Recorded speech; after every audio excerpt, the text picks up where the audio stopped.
MalariaCube is a very simple visual tool that flips and folds through 7 different panels that explains what malaria is, what malaria is not, and then about how to prevent malaria. MalariaCube was developed by E3 partners in conjunction with CDC and with feedback from World Vision. After the development of MalariaCube, the relationship with World Vision continued to grow. We then saw a need for a pilot project to test and measure the effectiveness of MalariaCube in the field. Earlier this year, phase 1 of the pilot project was initiated in Kitale, Kenya, with the ultimate goal of improving the use of bed nets as the primary method of preventing malaria and saving lives.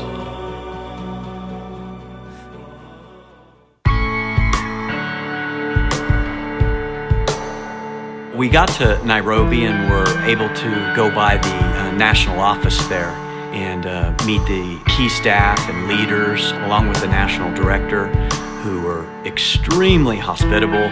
Right off the bat, it set the tone for the whole week. Many people did not know exactly what a MalariaCube was. As we started demonstrating the MalariaCube, they got excited, they got very involved, and started thinking almost automatically about how the MalariaCube would be integrated into their particular work environments and cultural influence. The MalariaCube is a very interesting mode of approaching communities because it's a model and it is user-friendly. We have children will be able to understand, adults will be able to understand what causes malaria, how to prevent, how to take care of themselves. Even the old people are able to get the message very effectively. We've done a lot of different trainings, literally all over the world.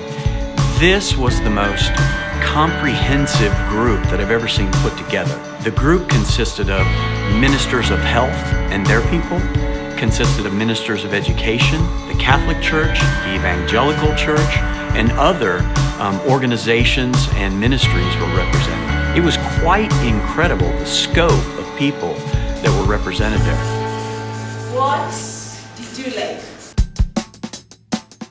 On day 3, we had a great opportunity to do some field visits, and we were visiting community health environments. And so we were visiting with a young man there in the hospital who had just been diagnosed a few hours earlier with malaria.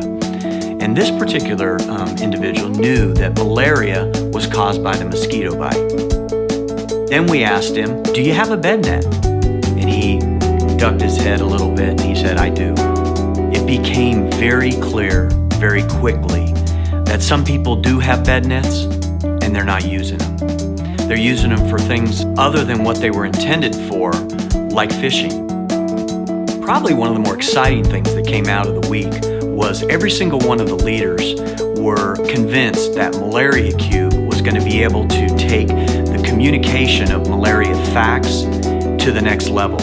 This MalariaCube is the most interesting tool that I have ever seen. It is an IEC tool that is going to bring change to this community. Most of the tools that you have previously used have English words in English or in a language that the community cannot understand.